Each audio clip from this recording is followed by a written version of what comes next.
Cream ಕ್ರೌಂ ಸಹ ಭೌಮಾಯ ನಮಃ. ಓಂ ನಮೋ ಭಗವತೆ ವಾಸುದೇವಾಯ. ಓಂ ನಮೋ ನಾರಾಯಣಾಯ. ನಮಸ್ಕಾರ ಗುರುಜಿ. ಒಂದು ಮನೆ ವಾಸ್ತು ಪ್ರಕಾರ ಸರಿಯಾಗಿ ಇಲ್ಲ ಅಂತ ಅಂದಾಗ ಆ ಮನೆಯಲ್ಲಿ ವಾಸಿಸುವವರ ಮೇಲೆ ಅದು ಎಂತಹ ಪರಿಣಾಮ ಬೀರುತ್ತೆ ಅಂತ ಹೇಳಿ? ನಾವು ಕುತ್ಕೊಳ್ತಕ್ಕಂಥ ಚೇರು ಸ್ವಲ್ಪ ಸರಿ ಇಲ್ಲದೆ ಇದ್ದರೆ ನಮ್ಮ ಬ್ಲಡ್ ಸರ್ಕ್ಯುಲೇಷನ್ ಪ್ರಾಬ್ಲಮ್ ಆಗುತ್ತೆ.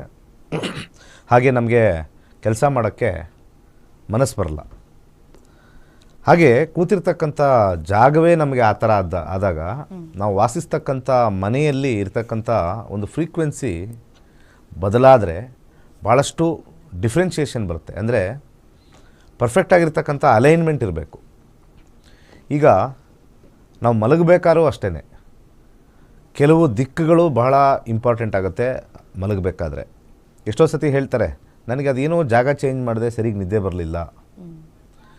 ನಿದ್ದೆ ಅಂತಕ್ಕಂಥದ್ದು ದೇಹಕ್ಕೆ ಬರ್ತಕ್ಕಂಥದ್ದು, ಆದರೆ ಜಾಗ ಬದಲಾದಾಗ ಸರಿಗೆ ನಿದ್ದೆ ಬಂದಿಲ್ಲ ಅಂತ ಹೇಳ್ತಾರೆ.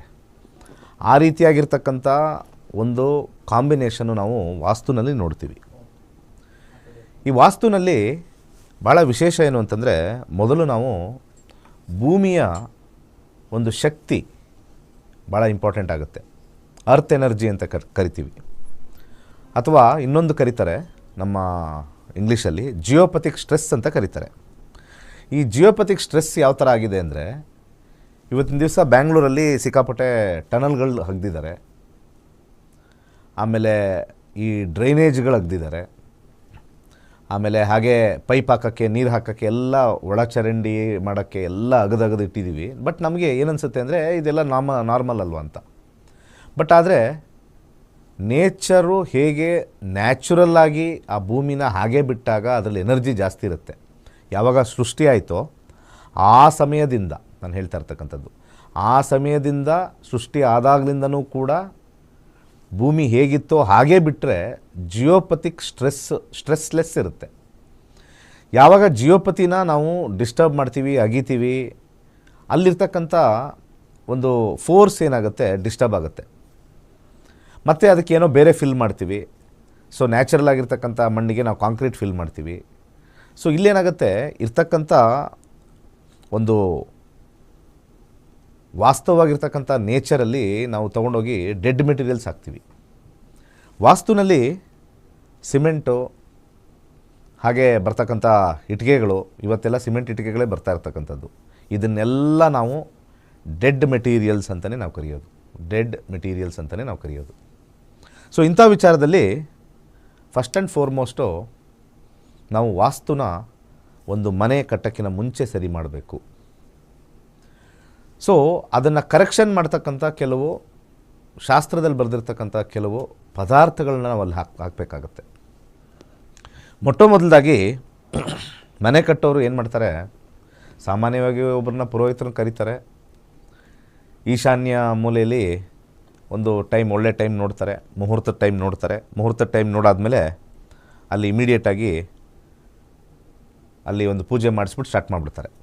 ಬಟ್ ಆದರೆ ಮೊದಲಾಗಿ ಆ ಭೂಮಿಯಲ್ಲಿ ಮುಂಚೆ ಏನಾದ್ರು ಅಗದಿದ್ರಾ, ಅಥವಾ ಮುಂಚೆ ಏನಾದರೂ ಅಗದ್ಬಿಟ್ಟು ಯಾರನ್ನಾರು ಉಣಿದ್ರಾ, ಅಥವಾ ಅಲ್ಲಿ ಗುಂಡಿ ಏನಾದ್ರು ಇದ್ದು ಬೇರೆ ಕಡೆ ಇರ್ತಕ್ಕಂಥ ಮಣ್ಣನ್ನು ತೊಗೊಂಬಂದಲ್ಲಿ ಮುಚ್ಚಿದ್ರಾ, ಇವೆಲ್ಲವೂ ಕೂಡ ಸಣ್ಣ ಸಣ್ಣ ವಿಚಾರಗಳೆಲ್ಲ ತುಂಬಾ ಡೀಟೇಲಿಂಗ್ ಆಗಿ ಬರುತ್ತೆ. ಈ ಡೀಟೇಲಿಂಗ್ ಆಗಿ ಬರ್ತಕ್ಕಂಥ ವಿಚಾರದಲ್ಲಿ ನಮಗೆ ಗೊತ್ತಾಗೋದಿಲ್ಲ ಏನು ಮಾಡಬೇಕು. ಸೊ ಯಾರು ಹೇಳೋರಿಲ್ಲ ಏನು ಆ ಟೈಮಲ್ಲಿ ನಾವೇನು ಮಾಡ್ತೀವಿ, ಮನೆ ಕಟ್ಬಿಡ್ತೀವಿ. ಆಮೇಲೆ ನಮಗೆ ಯಾಕೋ ಈ ಮನೆಗೆ ಬಂದಾಗ್ಲಿಂದನೂ ಸ್ವಲ್ಪ ಏಳಿಗೆ ಇಲ್ಲ. ಯಾಕಂದರೆ ಕೆಳಗಿರ್ತಕ್ಕಂಥ ಜಿಯೋಪಥಿಕ್ ಸ್ಟ್ರೆಸ್ಸು ನಮಗೆ ಮೇಲ್ಗಡೆ ಪಾಸಿಟಿವಿಟಿ ಬರಲ್ಲ, ನೆಗೆಟಿವಿಟಿ ಜಾಸ್ತಿ ಬರ್ತಾ ಇರುತ್ತೆ. ಸೊ ಅದಕ್ಕೆ ಬಹಳ ಪ್ರಮುಖವಾಗಿ ನಾವು ಈ ಶಂಕುಸ್ಥಾಪನೆ ಅಂತ ನಾವು ಮಾಡ್ತೀವಿ. ಅಂದರೆ ತುಂಬ ಜನ ಶಂಕುಸ್ಥಾಪನೆ ಅಂತಂದರೆ ಯಾವುದೋ ಒಂದು ಗೌರ್ಮೆಂಟ್ ಅವರು ಯಾವುದೋ ಒಂದು ಕಟ್ಟಡ ಕಟ್ಬಿಟ್ಟು ಅದಕ್ಕೊಂದು ಗ್ರಾನೈಟ್ ಸ್ಲ್ಯಾಬ್ ಹಾಕ್ಬಿಟ್ಟು ಅವ್ರ ಹೆಸರು ಹಾಕ್ಬಿಟ್ಟು ಸೊ ಅಲ್ಲಿ ಬಂದು ಇನಾಗ್ರೇಷನ್ ಮಾಡಿದ ತಕ್ಷಣ ಅದು ಶಂಕುಸ್ಥಾಪನೆ ಅಂತ ಹೇಳ್ತಾರೆ. ನಿಜವಾದ ಶಂಕುಸ್ಥಾಪನೆ ಅದಲ್ಲ. ಶಂಕುಸ್ಥಾಪನೆ ಅಂತಂದರೆ ಕರೆಕ್ಟಾಗಿ 12 ಅಡಿಯ ಒಂದು ಮರದ ತುಂಡಿರುತ್ತೆ. ಇಲ್ಲಿ ಸ್ಕ್ರೀನ್ ಮೇಲೆ ತೋರಿಸ್ತಾ ಇರ್ತಕ್ಕಂಥದ್ದು ನೋಡಿ, ಆ ಸ್ಕ್ರೀನಲ್ಲಿ ಬರ್ತಾಯಿದೆ ನೋಡಿ, ಇದೇ ಮರದ ತುಂಡು. ಇದನ್ನೇ ನಾವು ಶಂಕು ಅಂತ ಕರಿತೀವಿ. ಆ ಸ್ಕ್ರೀನ್ ಮೇಲೆ ಇರ್ತಕ್ಕಂಥದ್ದು ನೀವು ಲೆಫ್ಟಲ್ಲಿ ನೋಡ್ಬೋದು, ನೀವು ನನ್ನ ಚಿತ್ರದಲ್ಲಿ ಬಲಗಡೆ. ಸೊ ಅಲ್ಲಿ ಶಂಕು ಅಂತ ಕರಿತೀವಿ. ಈ ಶಂಕು ಬ್ರಹ್ಮಸ್ಥಾನದಲ್ಲಿ ಇಟ್ಟಾಗ ಆ್ಯಂಟಿನಾ ಥರ ವರ್ಕ್ ಆಗುತ್ತೆ ನಿಮ್ಮ ಮನೆಗೆ. ಈ ಒಂದು ಪದಾರ್ಥ, ಅನೇಕ ಪದಾರ್ಥಗಳಿದೆ, ಅದರಲ್ಲಿ ಬಹಳ ಮುಖ್ಯವಾಗಿರ್ತಕ್ಕಂಥದ್ದು ತುಂಬ ಜನಕ್ಕೆ ಇದು ಗೊತ್ತಿಲ್ಲ. ತುಂಬ ಜನ ವಾಸ್ತು ಅವ್ರಿಗೆ ಇವ್ರಿಗೆಲ್ಲ ಹೇಳ್ತಾರೆ, ಬಟ್ ಈ ಒಂದು ಪದಾರ್ಥ ಬಹಳ ಇಂಪಾರ್ಟೆಂಟ್ ಆಗಿರ್ತಕ್ಕಂಥದ್ದು. ಶಂಕು ಅಂತ ನಾವು ಕರಿತೀವಿ. ಅದು ನೋಡೋಕ್ಕೆ 12 ಇಂಚ್ ಇರ್ತಕ್ಕಂಥದ್ದು, 12 ಇಂಚ್ ಇರ್ತಕ್ಕಂಥದ್ದು. ಸೊ ಈ 12 ಇಂಚ್ ಇರ್ತಕ್ಕಂಥದ್ದು, ಫೀಟಲ್ಲ, 12 ಇಂಚ್ ಇರ್ತಕ್ಕಂಥದ್ದು. ಸೊ ಇದನ್ನು ನಾವು ಆ ಒಂದು ಸೈಟಿನ ಮಧ್ಯಭಾಗ, ಭಾಳ ಇಂಪಾರ್ಟೆಂಟ್ ಅಂತಂದರೆ ಅದನ್ನು ನಾವು ಡಿವೈಡ್ ಮಾಡ್ತೀವಿ, ಎಕ್ಸಾಕ್ಟ್ ಡಿವೈಡ್ ಮಾಡಿ ಮಧ್ಯಭಾಗ. ಯಾವುದೇ ಸೈಟ್ ತೊಗೊಳ್ಬೋದು ನೀವು, 20/30 ಇರ್ಬೋದು, 30/40 ಇರ್ಬೋದು, 60/40 ಇರ್ಬೋದು, ಅಥವಾ ನಿಮ್ಮ ಜಮೀನಲ್ಲೂ ಕೂಡ ನಿಮ್ಮ ಜಮೀನು ತುಂಬ ಉತ್ತಮವಾಗಿರ್ತಕ್ಕಂಥ ಫಲವತ್ತಾಗಿರ್ತಕ್ಕಂಥ ಇದು ಆಗಬೇಕು, ನಮ್ಮದೇನೋ ಏನು ಬೆಳೆದ್ರೂ ಬರ್ತಾಯಿಲ್ಲ ಅಂತಂದಾಗ ಇವನ್ ಜಮೀನಲ್ಲೂ ಕೂಡ ವಾಸ್ತು ದೋಷ ಇರುತ್ತೆ, ಅಲ್ಲಿ ಯಾವುದೋ ಒಂದು ನೆಗೆಟಿವಿಟಿ ಆಗಿರುತ್ತೆ. ಸೊ ನೆಗೆಟಿವಿಟಿ ಕೆಲವೊಂದು ಸತಿ ಮಾನಸಿಕವಾಗಿರ್ತಕ್ಕಂಥ ಕೆಲವು ಶಾಪಗಳನ್ನ ಹಾಕಿರ್ತಾರೆ, ಇಲ್ಲಿ ಯಾರು ಬಂದರೂ ಕೂಡ ಉದ್ಧಾರ ಆಗಬಾರ್ದು ಅಂತ. ಆ ಸೈಟ್ಗೂ ಅಷ್ಟೇ ಸಾಕಷ್ಟು ಜನ ಇವಾಗ ಏನು ಮಾಡ್ತಾರೆ, ಬೆಂಗಳೂರಲ್ಲಿ ಸುತ್ತಮುತ್ತ ಎಲ್ಲ ಸೈಟ್ ತೊಗೊಂಡ್ಬಿಡ್ತೀವಿ.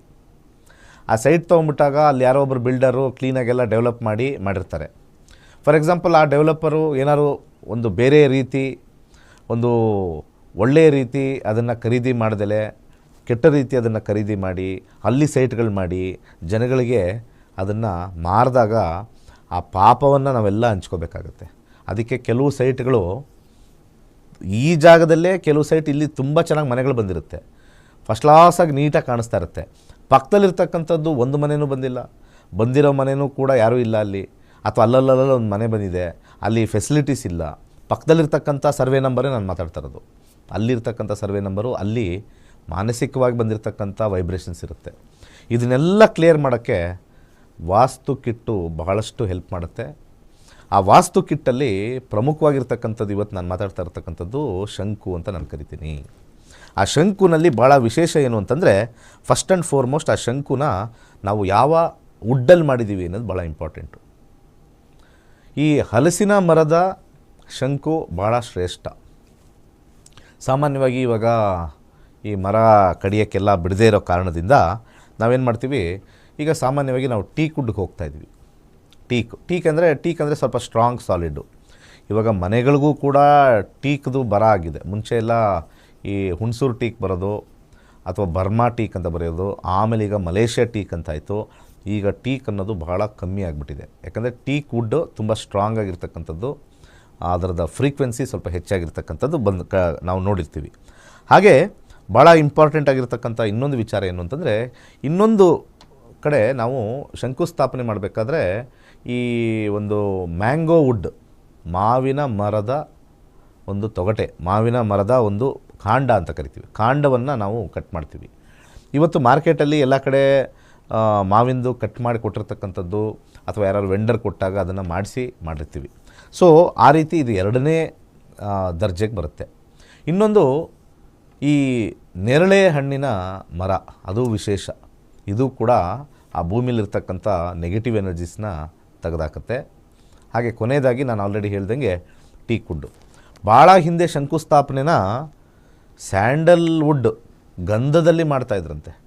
ಭೂಮಿಯೊಳಗಡೆ ಗಂಧದ ಒಂದು ತುಂಡನ್ನು ಹಾಕ್ತಾಯಿದ್ರಂತೆ ಭಾಳ ಹಿಂದೆ. ಇವಾಗೆಲ್ಲ ಭಾಳ ಕಾಸ್ಟ್ಲಿ ಆಗಿರೋದ್ರಿಂದ ಅದನ್ನೆಲ್ಲ ಹಾಕಲ್ಲ. ಈಗ ಸರ್ವೇ ಸಾಮಾನ್ಯವಾಗಿ ಈಗ ಹಲಸಿನ ಮರದ್ದು, ಮಾವಿನ ಮರದ್ದು. ಇದನ್ನು ಯಾರೂ ಹೇಳಲ್ಲ. ತುಂಬ ಜನ ವಾಸ್ತು ಅಂತಾರೆ. ತುಂಬ ಜನಕ್ಕೆ ಏನು ಹಾಕಬೇಕು, ಏನು ವಿಚಾರ ಅಂತ ಗೊತ್ತಿಲ್ಲ. ಶಂಕುಸ್ಥಾಪನೆ ಅಂತ ಇವತ್ತು ಅರ್ಥ ಆಗಿರಬೇಕು ತುಂಬ ಜನಕ್ಕೆ. ನಾವು ಮನೆ ಶಂಕುಸ್ಥಾಪನೆ ಮಾಡಿದ್ವಿ. ತುಂಬ ಜನ 20/30 ಸೈಟು, 60/40 ಸೈಟು, 30/40 ಸೈಟ್ ತಗೊಂಬಿಡ್ತಾರೆ. ಒಬ್ಬರು ಪುರೋಹಿತನ ಕರೆಸ್ತಾರೆ. ಅವ್ರು ಹೇಳ್ತಾರೆ, ಈಶಾನ್ಯಕ್ಕೆ ಹೋಗಿ ಅಲ್ಲಿ ಅಗೆದ್ಬಿಟ್ಟು ಅಲ್ಲಿ ಸ್ವಲ್ಪ ಹಾಲು ತುಪ್ಪ ಎಲ್ಲ ಮಾಡಿ ನಾನು ಗಂಟೆ ಅಲ್ಲಾಡಿಸ್ತೀನಿ, ಪೂಜೆ ಮಾಡ್ತೀನಿ, ಬಂದುಬಿಡ್ತೀವಿ ಅಷ್ಟೇ. ಆಮೇಲೆ ನೀವು ಅಗೆಯಕ್ಕೆ ಶುರು ಮಾಡಿ. ಅಗದಾದ್ಮೇಲೆ ಏನು ಹಾಕಿದ್ದೀರ ಒಳಗಡೆ? ಎಂಟೈರ್ 30-40 ಏನು ಹಾಕಿದ್ದೀರಿ ನೀವು? ಏನೂ ಹಾಕಿರಲ್ಲ. ಅದು ಹೆಂಗಿತ್ತು ಹಂಗೆ ಇರುತ್ತೆ. ಅಗಿತೀರಾ, ಕಾಂಕ್ರೀಟ್ ಹಾಕ್ತೀರಾ. ನಾನು ಆಲ್ರೆಡಿ ಹೇಳಿದ್ದೀನಿ, ಕಾಂಕ್ರೀಟ್ ಅಂತಕ್ಕಂಥದ್ದು ಒಂದು ಡೆಡ್ ಮೆಟೀರಿಯಲ್. ಭಾಳ ಇಂಪಾರ್ಟೆಂಟ್ ಆಗಿರ್ತಕ್ಕಂಥದ್ದು ಕಾಂಕ್ರೀಟ್ ಅಂತಕ್ಕಂಥದ್ದು ಒಂದು ಡೆಡ್ ಮೆಟೀರಿಯಲ್. ಆ ಡೆಡ್ ಮೆಟೀರಿಯಲ್ನ ನೀವೇನಾದ್ರು ಹಾಕಿದ್ರೆ ಅಲ್ಲಿ ನ್ಯಾಚುರಲ್ ಎನರ್ಜಿ ಹೋಗ್ಬಿಟ್ಟು ಸತ್ತೋಗಿರೋ ಎನರ್ಜಿ ಬರುತ್ತೆ. ಅದಕ್ಕೆ ಕೌಂಟ್ರ್ ಕೊಡಬೇಕು ಅಂದರೆ ಮಾತ್ರನೇ ವಾಸ್ತು ಕಿಟ್ ಅಂತ ನಾವು ಹೇಳ್ತೀವಿ. ಅದು ಮನೆ ಕಟ್ಟಕ್ಕೆ ಪ್ರಾರಂಭದ ಸಮಯದಲ್ಲೇ ಅದನ್ನು ಹಾಕಬೇಕಾಗತ್ತೆ. ಇದು ಬರೀ ನಾವು ಸೈಟಿಗೆ ಮಾತ್ರ ಹೇಳ್ತಾ ಇಲ್ಲ, ನಿಮ್ಮ ಜಮೀನಿಗೂ ಕೂಡ ಇದು ಬಹಳಷ್ಟು ಸಹಾಯ ಆಗುತ್ತೆ. ಈ ಒಂದು ವಾಸ್ತು ಕಿಟ್ಟು ನಿಮಗೆ 1 ಎಕರೆ 2 ಎಕರೆ 3 ಎಕರೆ ಏನಾರು ಇತ್ತು ಅಂತಂದರೆ ಅಲ್ಲೂ ಕೂಡ ನೀವು ವಾಸ್ತು ಕಿಟ್ ಹಾಕಿದ್ರೆ ಭಾಳ ಬಲಶಾಲಿಯಾಗಿರ್ತಕ್ಕಂಥ ಒಂದು ವಾಸ್ತು ಎನರ್ಜಿ ವೈಬ್ರೇಟ್ ಆಗುತ್ತೆ. ಅದಕ್ಕೆ ಮೊದಲು ಶಂಕುಸ್ಥಾಪನೆ. ಈ ಶಂಕುಸ್ಥಾಪನೆ ಎಕ್ಸಾಕ್ಟಾಗಿ ಒಂದು ಮಾಡ್ಯುಲಾರ್ ಲೆವೆಲಲ್ಲಿದೆ. ಬೇಸಲ್ಲಿ ನಿಮಗೆ ಕಂಪ್ಲೀಟ್ಲಿ ಬೇಸಲ್ಲಿ ನಿಮಗೆ ಸ್ಕ್ವಯರ್ ಬರುತ್ತೆ. ಸ್ಕ್ವಯರ್ ಆದಮೇಲೆ ಸಿಲಿಂಡ್ರಿಕಲ್ ಬರುತ್ತೆ. ಸಿಲಿಂಡ್ರಿಕಲ್ ಆದಮೇಲೆ ಪಾಯಿಂಟೆಡ್ ಬರುತ್ತೆ. ಇದು ಒಂಥರ ಆ್ಯಂಟಿನಾ ಥರ ವರ್ಕ್ ಆಗುತ್ತೆ. ಈಗ ಯಾವಾಗ ನಾವು ಬ್ರಹ್ಮಸ್ಥಾನದ ಮಧ್ಯದಲ್ಲಿ 1 ಅಡಿ 2 ಅಡಿ ಕೆಳಗಡೆ ನಾವು ಅದನ್ನು ಸ್ಟ್ರೈಟಾಗಿ ನಾವು ಅದನ್ನು ಅಳವಡಿಸ್ತೀವೋ ಆ ಭೂಮಿಲಿ ಬರ್ತಕ್ಕಂಥ ಎಲ್ಲ ರೇಡಿಯೇಷನ್ಸ್ ಎಲ್ಲನೂ ಕೂಡ ಅದು ತೆಗೆದು ಹೊಡೆದಾಕುತ್ತೆ. ಇದು ನಮ್ಮ ಸ್ಥಾಪತ್ಯ ವಿದ್ಯೆ ಅಂತ ನಾವು ಕರಿತೀವಿ, ಅಥವಾ ವಾಸ್ತುವಿದ್ಯೆ ಅಂತ ಕರಿತೀವಿ. ಆ ವಾಸ್ತುವಿದ್ಯೆಯಲ್ಲಿ ಬರ್ತಕ್ಕಂಥ ಮೊದಲ ಪಾಯಿಂಟೇ ಶಂಕುಸ್ಥಾಪನೆ. ಈ ಶಂಕುಸ್ಥಾಪನೆ ಇಲ್ಲದೆ ನಾವು ಮನೆ ಕಟ್ತೀವಿ, ಸೊ ವೈಬ್ರೇಷನ್ನೇ ಇರಲ್ಲ. ನೋಡೋಕ್ಕೆಲ್ಲ ತುಂಬ ಚೆನ್ನಾಗಿರುತ್ತೆ. ಎಲ್ಲ ಬಂದು ಕಂಪ್ಲೀಟಾಗಿ ಸೂಪರಾಗಿದೆ, ಮನೆ ಕಟ್ಟಿದ್ದೀರಾ, ಒಳ್ಳೆ ಗ್ರಾನೈಟ್ ಹಾಕಿದ್ದೀರಾ, ಒಳ್ಳೆ ಬಾತ್ರೂಮ್ ಫಿಟ್ಟಿಂಗ್ಸ್ ಹಾಕಿದ್ದೀರಾ, ಒಳ್ಳೆ ಪೇಂಟು ಕಿಟಕಿ ಫರ್ನಿಚರ್ ಮಾಡಿದ್ದೀರಾ. ಆದರೆ ಆ ಮನೆ ಚೆನ್ನಾಗಿರೋಕ್ಕೆ ಫೌಂಡೇಶನ್ ಕಿಟ್ಟೇ ಹಾಕಿಲ್ಲ, ವಾಸ್ತು ಫೌಂಡೇಶನ್ ಕಿಟ್ಟೇ ಹಾಕಿಲ್ಲ ಅಂದರೆ ಅಲ್ಲೆಲ್ಲ ಎನರ್ಜಿ 30-40 ಇರ್ತಕ್ಕಂಥ ಎನರ್ಜಿ, 60-40 ಇರ್ತಕ್ಕಂಥ ಎನರ್ಜಿ ಏನಾದರೂ ನೆಗೆಟಿವ್ ಇದ್ದರೆ ಕಂಪ್ಲೀಟ್ಲಿ ಡೌನ್ ಆಗುತ್ತೆ.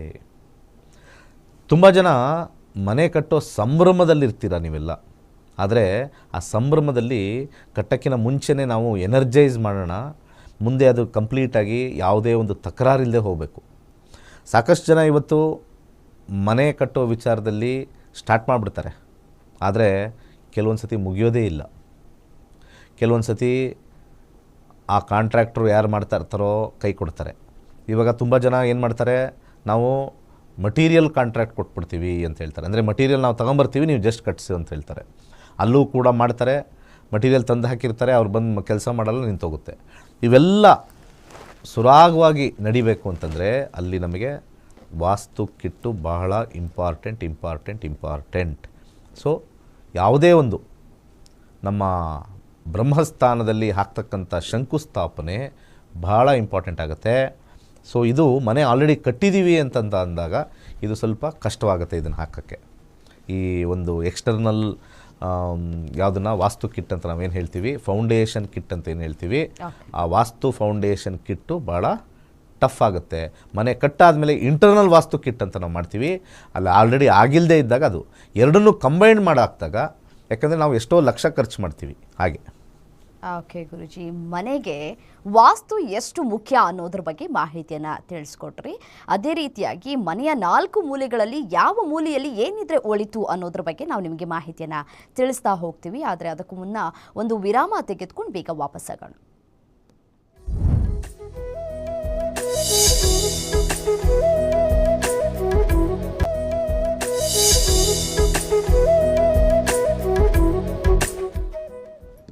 ವಿರಾಮದ ನಂತರ ಕಾರ್ಯಕ್ರಮಕ್ಕೆ ಸ್ವಾಗತ. ವೀಕ್ಷಕರೇ ನೋಡಿ, ನೀವು ಕೂಡ ಜ್ಯೋತಿಷ್ಯವನ್ನು ಕಲಿಬೇಕು ಅಂತ ಇದ್ದರೆ ನಕ್ಷತ್ರ ನಾಡಿ ತರಗತಿಗಳು ಏಪ್ರಿಲ್ 20ರಿಂದ ಆರಂಭ ಆಗ್ತಾ ಇದೆ. ನೀವು ಸ್ಕ್ರೀನ್ ಮೇಲೆ ಡಿಸ್ಪ್ಲೇ ಆಗ್ತಾ ಇರುವಂತಹ ನಂಬರ್ಗೆ ನೇರವಾಗಿ ಕರೆ ಮಾಡಿ ನೀವು ಅಪಾಯಿಂಟ್ಮೆಂಟನ್ನು ಬುಕ್ ಮಾಡ್ಕೊಳ್ಬಹುದು. ನೇರವಾಗಿ ನೀವು ಈ ಕ್ಲಾಸಸ್ಗಳಲ್ಲಿ ಜಾಯ್ನ್ ಆಗಬಹುದು ಅಂತ ಹೇಳ್ತಾ ಕಾಲರ್ಸ್ ರೆಡಿ ಇದ್ದಾರೆ, ಮಾತನಾಡಿಸ್ತಾ ಹೋಗೋಣ. ಹಲೋ ನಮಸ್ತೆ. ನಮಸ್ಕಾರ. ಯಾರ ಬಗ್ಗೆ ತಿಳ್ಕೊಬೇಕಿತ್ತು? ಇಲ್ಲ, ನಮ್ಮ ಬಗ್ಗೆನೇ ಕೇಳಬೇಕಾಗಿತ್ತು. ಸರಿ, ನಿಮ್ಮ ಹುಟ್ಟಿದ ದಿನಾಂಕ ಮತ್ತೆ ಸಮಯವನ್ನು ತಿಳಿಸಿ. 20th June 1967. 20th June 1967. 67.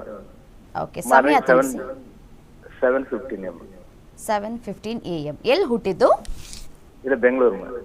ಸರಿ, ಗುರುಜಿ ಇದ್ದಾರೆ, ಮಾತಾಡಿ. ನಮಸ್ಕಾರ. ನಮಸ್ಕಾರ ಗುರುಜಿ. ನಮಸ್ಕಾರ. 20 ಜೂನ್. ಹೌದು ಸರ್. ಸೊ ಇದ್ರ ಪ್ರಕಾರ ನಿಮ್ಮ ರಾಶಿ ವೃಶ್ಚಿಕ ರಾಶಿ, ಸರಿ ಇದೆಯಾ? ಹಾಂ ಸರ್. ಹಾಗೆ ಅನುರಾಧ ನಕ್ಷತ್ರ. ಹ್ಞೂ ಸರ್. ಸದ್ಯಕ್ಕೆ ನಿಮ್ಮ ದಶದಲ್ಲಿ ಶುಕ್ರ ದಶ 20 ವರ್ಷ ಇತ್ತಲ್ಲ, ಮುಗಿತಾ ಇದೆ. ಮತ್ತು ಸೂರ್ಯ ದಶ ಪ್ರಾರಂಭವಾಗ್ತಾ ಇದೆ. ಸೂರ್ಯ ದಶ ಸ್ವಲ್ಪ ನಿಮಗೆ 12ನೇ ಮನೆ ತೋರಿಸೋದ್ರಿಂದ ಸ್ವಲ್ಪ ಆರೋಗ್ಯದಲ್ಲಿ ಸಮಸ್ಯೆ ಅಥವಾ ಹಣಕಾಸಿನಲ್ಲಿ ಸಮಸ್ಯೆ ಅಥವಾ ಏನಾರು ಒಂದು ಗೊಂದಲದಿಂದ ಸ್ಟಾರ್ಟ್ ಆಗೇ ಆಗುತ್ತೆ. ಏನು ಪ್ರಶ್ನೆ ಇತ್ತು ಹೇಳಿ. ಈಗ ನಾವು ಮನೆ ಕಟ್ಬೇಕಂತ ಮಾಡಿದ್ವಿ, ಖಂಡಿತ. ಅದ್ರ ಬಗ್ಗೆ ಕೇಳೋಣ ಅಂತ ಮಾಡಿದ್ವಿ. ಇಲ್ಲಿ ಮೊಟ್ಟ ಮೊದಲದಾಗಿ 12ನೇ ಮನೆ ಬಂದಾಗ ಫಸ್ಟು ನೀವು ಹಣಕಾಸಿನ ಸರಿಯಾಗಿರ್ತಕ್ಕಂಥ ಒಂದು ವಿಚಾರನ ಪ್ಲ್ಯಾನಿಂಗ್ ಮಾಡ್ಕೊಳ್ಳಿ. ನಾನು ನಿಮ್ಗೆ ಒಳ್ಳೆ ಸಜೆಷನ್ ಕೊಡ್ತಾ ಇದ್ದೀನಿ. ಸೂರ್ಯ ದಶದಲ್ಲಿ ನೀವು ಮನೆ ಕಟ್ತೀರಾ. ಯಾಕಂದರೆ ಇಲ್ಲಿ ನಾವು ಪ್ರಾಪರ್ಟಿ ಅಂತ ನಾವು ನೋಡಿದಾಗ ಇಲ್ಲಿ ಪ್ರಾಪರ್ಟಿಯಲ್ಲಿ ನೀವು 4ನೇ ಮನೆ ಬರಬೇಕು. ದಶಾದಲ್ಲಿ 4ನೇ ಮನೆ ಬರ್ತಾ ಇದೆ ಇಲ್ಲಿ. ಸೊ ನಿಮಗೆ 2026 ಏಪ್ರಿಲ್ ಆದಮೇಲೆ ಮೇ ಜೂನಲ್ಲಿ ನೀವು ಮನೆ ಕಟ್ಟೋದನ್ನು ಶುರು ಮಾಡ್ತೀರಾ. ಅದು ಇನ್ ಕೇಸ್ ಫೈನಾನ್ಷಿಯಲಿ ನಿಮಗೇನಾದ್ರು ಡಿಫಿಕಲ್ಟ್ ಆದರೆ ಈ ಒಂದು 7 ವರ್ಷದಲ್ಲಿ ಸೂರ್ಯ ಇರ್ತಕ್ಕಂಥ 7 ವರ್ಷದಲ್ಲಿ ಮನೆ ಕಟ್ತೀರಾ. ಆದರೆ 12ನೇ ಮನೆ ಬಂದಿರೋದ್ರಿಂದ ವಾಸ್ತು ಪ್ರಕಾರ ದಯವಿಟ್ಟು ಮನೆಯನ್ನು ಕಟ್ಟಿ ಸ್ವಲ್ಪ ಗೋಧಿಯನ್ನು ದಾನ ಮಾಡಿ ಸೈಟ್ಗಳನ್ನ ನೋಡಬೇಕಾದ್ರೆ ಪ್ಲ್ಯಾನ್ ಮಾಡ್ಕೊಳ್ಳಿ. ಹಾಗೆ ನಿಮ್ಮ ಡೇಟ್ ಆಫ್ ಬರ್ತ್ ಮೇಲೆ ಸರಿ ಸರ್ ಆಲ್ರೆಡಿ ಸೈಟ್ ಇದೆಯಾ? ಸೈಟ್ ಇದೆ. ಸೊ ನಿಮ್ಮ ಡೇಟ್ ಆಫ್ ಬರ್ತ್ ಮೇಲೆ 2ನೇ ತಾರೀಕು ಇರ್ತಕ್ಕಂಥದ್ದು ನಿಮಗೆ ವೆಸ್ಟ್ ತುಂಬ ಒಳ್ಳೆಯದಾಗುತ್ತೆ ಆ್ಯಕ್ಚುಲಿ. ಬಟ್ ಯಾವ ಸೈಟ್ ತೊಗೊಂಡಿದ್ದೀರಾ? ಇಲ್ಲ, ನಮ್ದು ಈಗ ನಮ್ಮ ತಾಯಿ ಹೆಸರಿಗೆ ಇರ್ತಿತ್ತು ಸ್ವಾಮಿ, ಹಳೆಯದು ಬಂದು. ಪರವಾಗಿಲ್ಲ, ನಿಮ್ಮ ಹೆಸರಿಗೆ ಟ್ರಾನ್ಸ್ಫರ್ ಆಗುತ್ತಲ್ಲ. ಆಗಿದೆ. ಯಾವ ದಿಕ್ಕಲ್ಲಿದೆ ಅಂತ ಹೇಳಿ. ಈಗ ಪೂರ್ವಕ್ಕಿದೆ ಸ್ವಾಮಿ, ಉತ್ತರಕ್ಕಿದೆ. ಉತ್ತರಕ್ಕಿದ್ದಾಗ ಉತ್ತರದಲ್ಲೇ ನೀವು ಡೋರ್ನ ಇಡಬೇಕು. ಸೊ ತುಂಬ ಜನ ಏನು ಮಾಡ್ತಾರೆ, ಉತ್ತರಕ್ಕೂ ಇದೆ ಮತ್ತು ಪೂರ್ವಕ್ಕೂ ಇದೆ ಅಂತಂದಾಗ ಸ್ವಲ್ಪ ನಾವು ಪೂರ್ವಕ್ಕೆ ಇಡೋದು ಸ್ವಲ್ಪ ವಾಡಿಕೆ. ಎಲ್ಲದಕ್ಕಿಂತ ಉಚ್ಚ ಸ್ಥಾನ ಅಂತ ನಾವು ಏನು ಕರಿತೀವಿ ಈ ಒಂದು ವಾಸ್ತುನಲ್ಲಿ ಅಂತಂದರೆ, ಉತ್ತರಕ್ಕೆ ಸ್ವಲ್ಪ ಉಚ್ಚ ಸ್ಥಾನ ಅಂದರೆ ಅದರಲ್ಲಿ ನಾವು ಈಶಾನ್ಯದ ಕಡೆ ಇಡಬೇಕು, ಮಧ್ಯಭಾಗದಲ್ಲ, ಈಶಾನ್ಯದ ಕಡೆ ಇಡಬೇಕು. ಸೊ ಖಂಡಿತ ನಿಮ್ಗೆ ಒಳ್ಳೆಯದಾಗುತ್ತೆ. ಬಟ್ ಆದರೆ ಹಣಕಾಸು ವಿಚಾರದಲ್ಲಿ ಪ್ಲ್ಯಾನಿಂಗ್ ಇಲ್ಲದೆ ಮುಂದಕ್ಕೆ ಹೋಗಬೇಡಿ. ಪ್ಲ್ಯಾನಿಂಗ್ ಮಾಡ್ಕೊಂಡು ಹೋಗಿ. ಯಾಕೆಂದರೆ 12ನೇ ಮನೆಯಲ್ಲಿ ಏನು ಹೇಳ್ತಾ ಇದೆ ಅಂತಂದರೆ ಸ್ವಲ್ಪ ನಿಮಗೆ ಆ ಕೈ ಹಾಕಿದಾಗ ಸ್ವಲ್ಪ ದುಡ್ಡಿನ ವಿಚಾರದಲ್ಲಿ ಸ್ವಲ್ಪ ಕಷ್ಟ ಆಗುತ್ತೆ. ಏಪ್ರಿಲ್ ಆದಮೇಲೆ ಸ್ಟಾರ್ಟ್ ಮಾಡ್ಬೋದು. ಒಳ್ಳೆಯದಾಗಲಿ. ಧನ್ಯವಾದಗಳು ಕರೆ ಮಾಡಿದ್ದಕ್ಕಾಗಿ. ಮತ್ತೊಬ್ಬರು ಕಾಲರ್ ರೆಡಿ ಇದ್ದಾರೆ. ಹಲೋ, ನಮಸ್ತೆ. ನಮಸ್ತೆ ಮೇಡಮ್. ನಮಸ್ತೆ. ಯಾರ ಬಗ್ಗೆ ತಿಳ್ಕೊಬೇಕಿತ್ತು?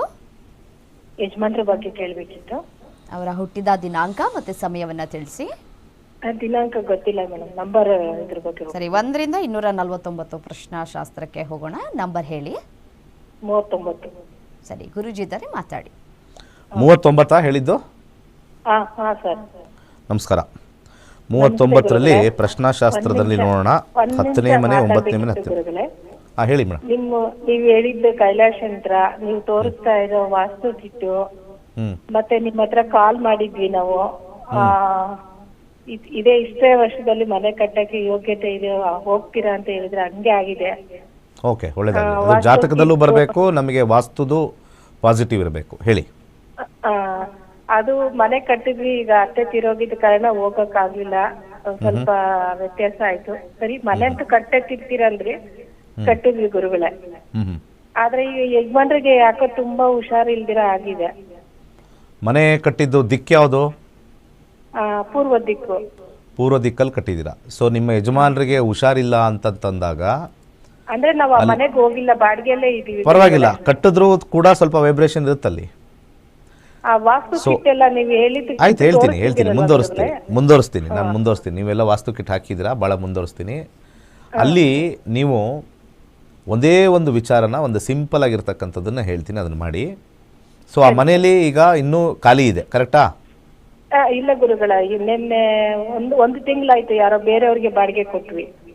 ಸೊ ಅದು ಬಾಡಿಗೆಗೆ ಹೋಗಿದೆ ಅಂದರೆ ವೈಬ್ರೇಷನ್ ಅವ್ರಿಗೆ ಹೋಗಿರುತ್ತಮ್ಮ, ನಿಮಗೆ ಬರಲ್ಲ.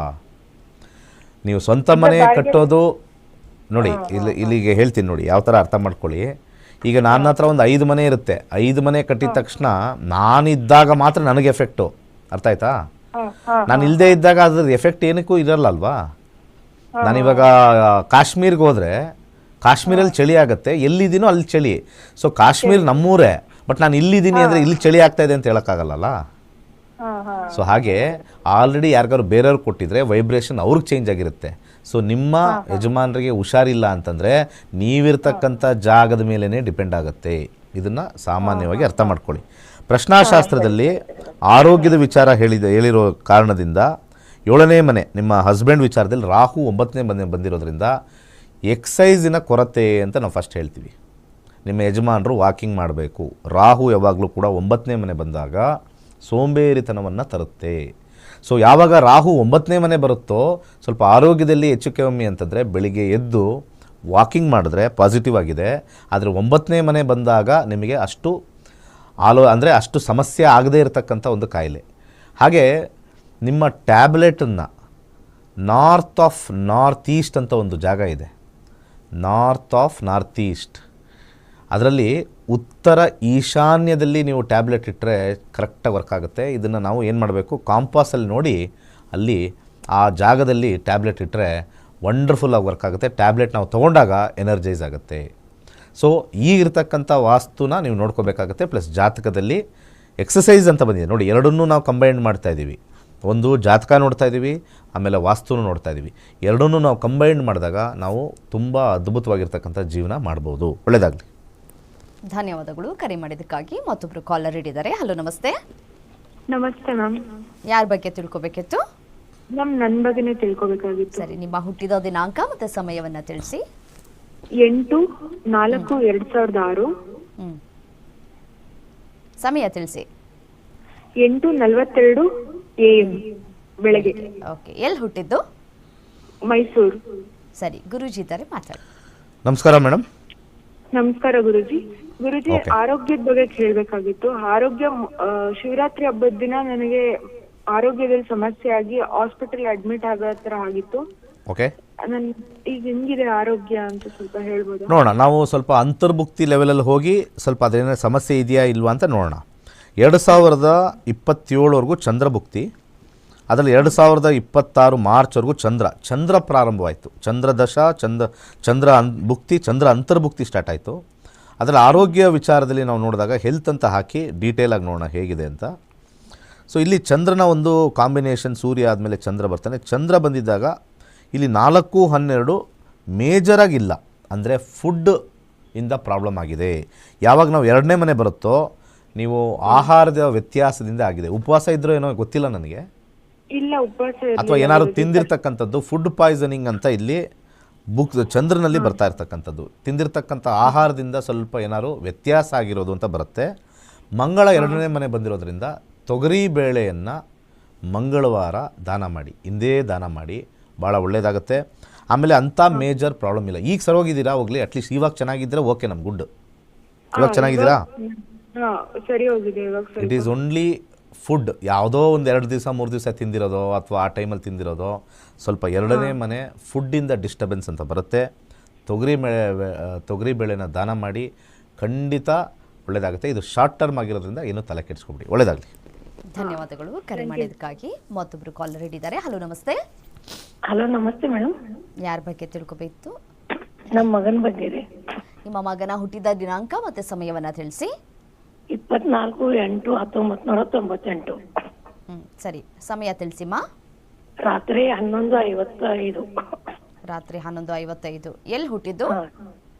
ಅವ್ರು ನಮ್ಮೂರಲ್ಲಿ ಎಕ್ಸಂಬದಲ್ಲಿ ಹುಟ್ಟಿದ್ದು. ಯಾವ ಊರು? ಎಕ್ಸಂಬ. ಯಾವ ಡಿಸ್ಟಿಕ್ ಅಮ್ಮ? ಅದು ಬೆಳಗಾವಿ ಡಿಸ್ಟಿಕ್ ಬರ್ತದೆ. ಬೆಳಗಾವಿ. ಸರಿ, ಗುರುಜಿ ಇದ್ದಾರೆ, ಮಾತಾಡಿ. ಯಾವ್ದಾದ್ರು ಒಂದು ಜಿಲ್ಲೆ ಬರುತ್ತಾ? ಹತ್ತಿರದಲ್ಲಿರ್ತಕ್ಕಂಥ ಜಿಲ್ಲೆ ಯಾವುದೂ ಇಲ್ವಾ? ಅಥವಾ ತಾಲೂಕೆ? ತಾಲೂಕ್ ಚಿಕ್ಕೋಡಿ ಐತಿ. ಚಿಕ್ಕೋಡಿ ಹೇಳಿದ್ರೆ ಆಗೋಗಿರೋದು. ಬೆಳಗಾಂ ಅಂದರೆ ಒಳಗಡೆ ಚಿಕ್ಕೋಡಿ. ಓಕೆ, ಇರಲಿ. ಕನ್ಯಾ ರಾಶಿಲಿ ಹುಟ್ಟಿದ್ದಾರೆ. ಉತ್ತರ ಪಾಲ್ಗುಣಿ ನಕ್ಷತ್ರ ನಿಮ್ಮ ಮಗಂದು. ಓಕೆ, ಸದ್ಯಕ್ಕೆ ಇವಾಗ 2034ವರೆಗೂ ರಾಹು ದಶೆ ನಡೀತಾ ಇದೆ. 2027ವರೆಗೂ ಬುಧ ದಶೆ ನಡೀತಾ ಇದೆ. ರಾಹು ಮತ್ತು ಬುಧನ ಕಾಂಬಿನೇಷನ್. ಮದುವೆ ಇನ್ನೂ ಆಗಿಲ್ವಾ? ಇನ್ನೂ ಇಲ್ರಿ. ಜಾಬ್ ಬಗ್ಗೆ ಕೇಳಬೇಕಾಗಿತ್ತು. ಈಗ ಜಾಬ್ ನೋಡ್ತಾ ಇದ್ರೆ ಮದುವೆ ನೋಡ್ತೀರಾ? ಜಾಬ್ ನೋಡ್ಬೇಕ್ರಿ. ಅಲ್ರಿ, ಜಾಬ್ ನೋಡೋಣ. 27ನೇ ವಯಸ್ಸು. ಏನು ಓದಿದ್ದಾರೆ? ಅವ್ರ ಡಿಗ್ರಿ ಮುಗಿದಿದ್ರಿ. ಮ್ಯಾನೇಜ್ಮೆಂಟ್ ಸೈಡ್ ಹೋದರೆ ಒಳ್ಳೇದಿರುತ್ತೆ. 10ನೇ ಮನೆ ಯಾವಾಗಲೂ ಕೂಡ ಮ್ಯಾನೇಜ್ಮೆಂಟ್ ಸೈಡ್ ಹೋಗುತ್ತೆ. 2ನೇ ಆಪ್ಷನ್ನು ನಾನು ಏನು ಸಜೆಸ್ಟ್ ಮಾಡ್ತೀನಿ ಅಂತಂದರೆ ಟೀಚಿಂಗ್ ಲೈನ್. ಇವೆರಡು ಲೈನ್ ಇವ್ರಿಗೆ ಉತ್ತಮವಾಗಿದೆ. ಸ್ವಲ್ಪ ಜಾಬ್ ಚೆನ್ನಾಗಿ ಸಿಗಬೇಕು ಅಂತಂದರೆ ನಿಮ್ಮ ಮನೆಯ ವಾಸ್ತುವಲ್ಲಿ ಈ ನಾರ್ತ್ ಸ್ವಲ್ಪ ಕೆಟ್ಟಿರುತ್ತೆ. North is the position for job opportunities. ಮತ್ತು ಈಸ್ಟು, ಇವೆರಡೂ ಜಾಗ ಸ್ವಲ್ಪ ಡಿಸ್ಪ್ಲೇಸ್ ಆಗಿರುತ್ತೆ. ಜಾತಕದಲ್ಲಿ 10ನೇ ಮನೆ ಬಂದಿದೆ, ವಾಸ್ತುನಲ್ಲಿ ಸರಿ ಇಲ್ಲ ಅಂತ ಇಲ್ಲಿ ಡೀಟೇಲಾಗಿ ಹೇಳ್ಬೋದು. ನಾರ್ತಲ್ಲಿ ಅವರ ಬಯೋಡೇಟಾನ ನಾರ್ತ್ ಡೈರೆಕ್ಷನಲ್ಲಿ ಇಡಿ, ಸಕ್ಸಸ್ ಆಗುತ್ತೆ. ಒಳ್ಳೆಯದಾಗಲಿ. ಧನ್ಯವಾದಗಳು ಕರೆ ಮಾಡಿದ್ದಕ್ಕಾಗಿ. ಗುರುಜಿ, ವಾಸ್ತು ಎಷ್ಟು ಇಂಪಾರ್ಟೆಂಟು ಮನೆ ಕಟ್ಟಬೇಕು ಅನ್ನೋದ್ರ ಬಗ್ಗೆ ಮಾಹಿತಿಯನ್ನು ತಿಳಿಸ್ಕೊಟ್ರಿ. ತಮಗೆ ಧನ್ಯವಾದ. ಸರ್ವೇ ಜನ ಸುಖಿನೋ ಭವಂತು.